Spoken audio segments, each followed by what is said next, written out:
W bieżącej pracy bardzo często dostaję pytania w stylu, czy ceny nieruchomości będą jeszcze rosły, czy ceny nieruchomości będą spadały. I myślę, że wszyscy chyba, także i Wy otrzymujecie takie pytania i pewnie tak samo takie pytania sobie co jakiś czas zadajecie, co będzie z tymi cenami nieruchomości. No i właśnie w dzisiejszym odcinku o tych cenach troszkę Wam opowiem. Zapraszam!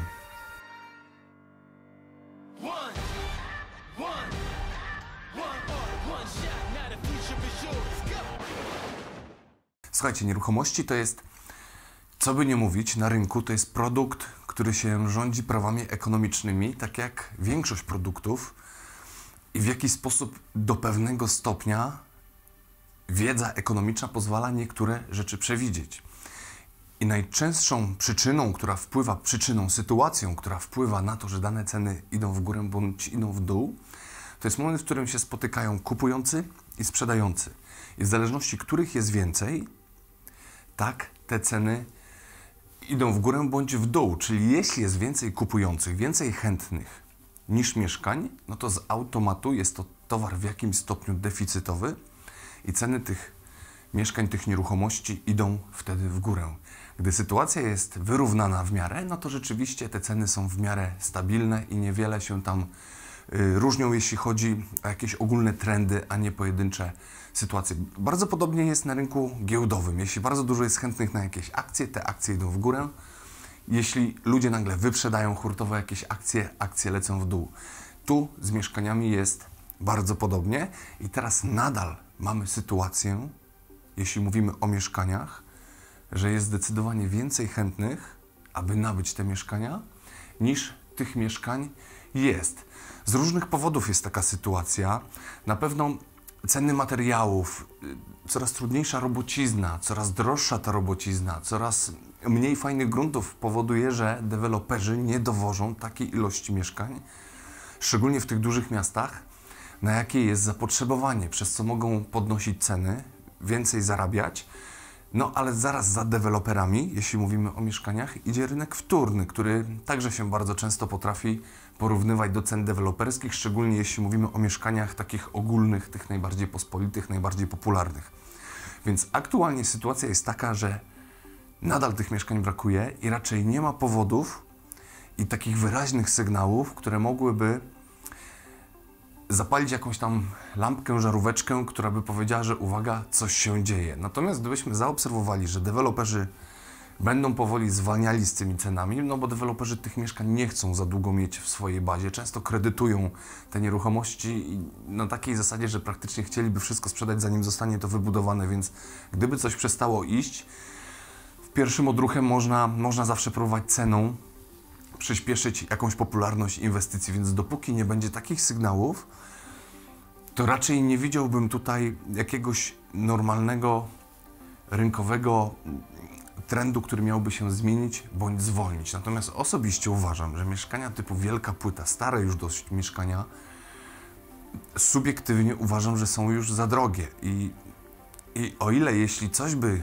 kiedyś się po prostu tąpnęło i zaczęłyby te ceny lecieć w dół, to te mieszkania deweloperskie, które są teraz 2- czy 4-letnie, czy nawet 8-letnie, które są już w stosunkowo nowej tej architekturze zbudowane, myślę, że aż tak długoterminowo raczej nie stracą, jak te mieszkania, które są teoretycznie w jednej z gorszych architektur zrobione, no bo ta wielka płyta to jest właśnie między starymi kamienicami a tą nowoczesnością. Jedyny atut dla tych wielkich płyt jest oczywiście to, że są w fajnych lokalizacjach, bo były budowane w takich momentach, gdy te miasta się rozrastały i coś, co kiedyś być może było na lekkim obrzeżu, teraz praktycznie w każdym mieście, może do śródmieścia prawie, że się zaliczać, także tam lokalizacja oczywiście się broni, ale uważałbym bardzo przy tych cenach, które naprawdę momentami już mi się na logikę wydają troszkę przepalone, ale może to być naprawdę bardzo różnie. I tu otwarcie powiem, że gdy zaczęła się koronka, należałem do tych osób, które uważały, że za chwilę ceny polecą w dół, a stało się całkowicie odwrotnie.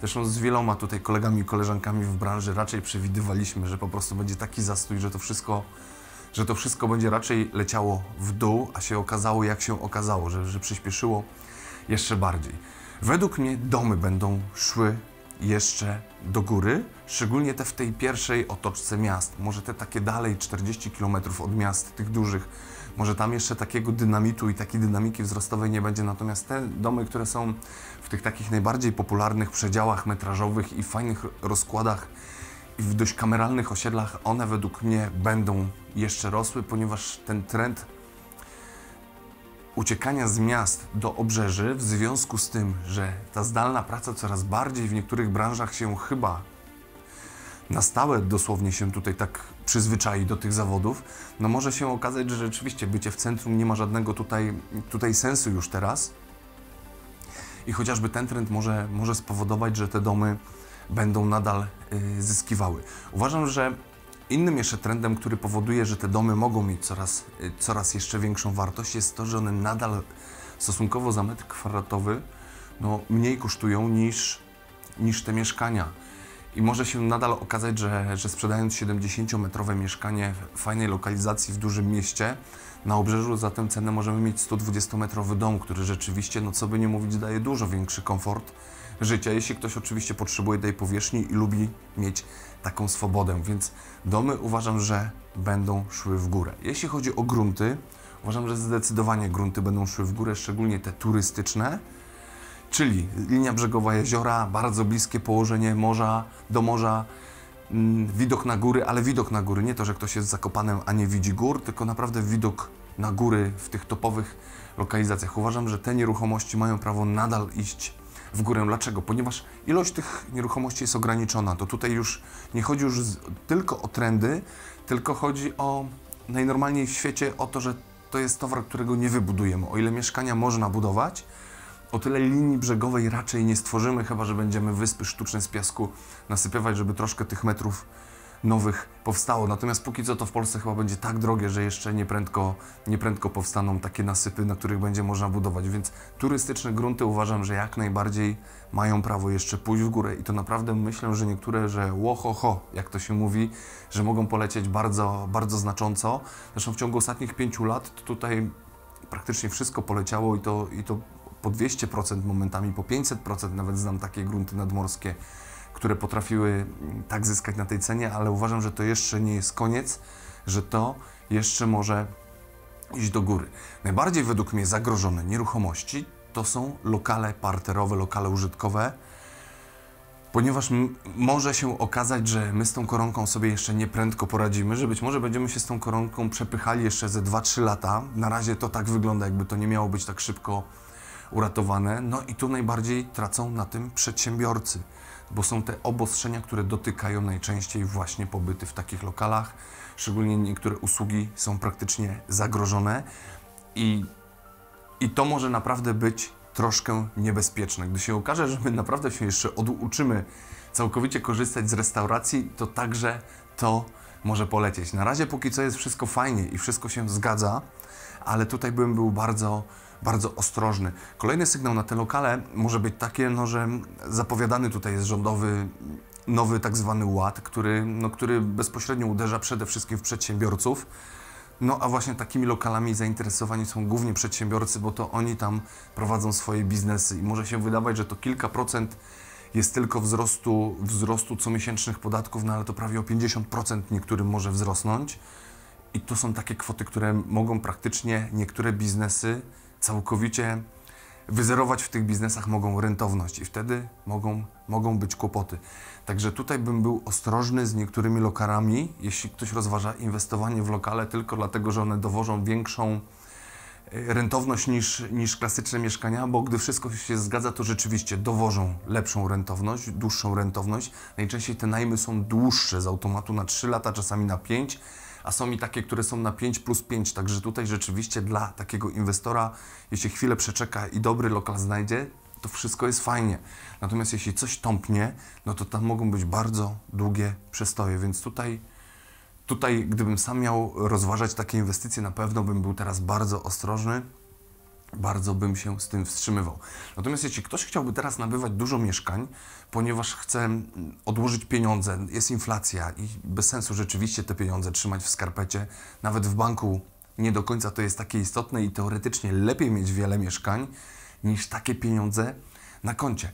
Ale tutaj uważajmy, może to nie jest krótki termin, ale długoterminowo niewykluczone, że kiedyś naprawdę tym rządzącym, którzy tak rozdają te pieniądze, może zabraknąć tych pieniędzy do rozdawania i ten słynny podatek katastralny, o którym tak się mówi raz szeptem, raz głośno, może się okazać, że on kiedyś tutaj wejdzie. I nawet jeśli ten podatek będzie w wysokości 1% od wartości nieruchomości, no to proszę sobie odpowiedzieć samemu na pytanie. Jeśli wezmę nawet teraz w dużym mieście kilka mieszkań dwupokojowych, bo one są teoretycznie najbardziej bezpieczne, które kosztują teraz 400 czy nawet 500 czasami, no to może się okazać, że każde takie mieszkanie no będzie rocznie wymagało 5000 samego podatku. Więc z automatu trzeba by o te 5000 więcej dostać z wynajmu, jeśli to będzie lokal, który jest przeznaczony na wynajem. No to teraz też sobie łatwo można odpowiedzieć, czy gdybyśmy dzisiaj musieli nagle o 5000 podnieść rocznie, to wyjdzie prawie 500 miesięcznie, czy to mocno nie zachwieje tutaj jakiejś równowagi. To wcale nie jest powiedziane, że cały rynek tutaj solidarnie podniesie to, bo może się okazać, że rzeczywiście tych najemców już z kolei też nie będzie na to stać. Ta inflacja, ona się kiedyś być może zatrzyma i te pensje, które teraz tak lecą do nieba, bo każdemu jest ciężko bardzo o pracownika i coraz większe te pensje daje, może się naprawdę okazać, że będzie nagle stop i się wszystko odwróci. Oczywiście to jest jakiś tam czarny scenariusz, natomiast on nie musi być aż taki całkowicie oderwany od rzeczywistości. On może się niestety wydarzyć, raczej nie uderzy znienacka, raczej to będą pewne zapowiedzi, no ale gdyby tak się okazało, to może się okazać, że bardzo dużo mieszkań się pojawi na rynku, no bo rzeczywiście ludzie nie będą potrzebowali mieszkań, do których będą dopłacali.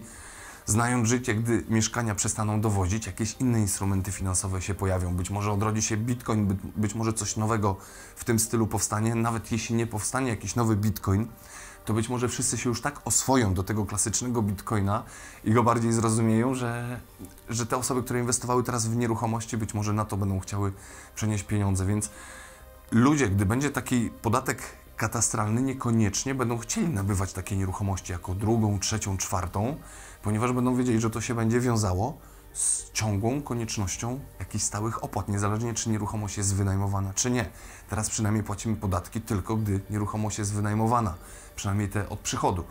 Natomiast tutaj może być bardzo różnie, także długoterminowo trzeba być bardzo tutaj ostrożną osobą.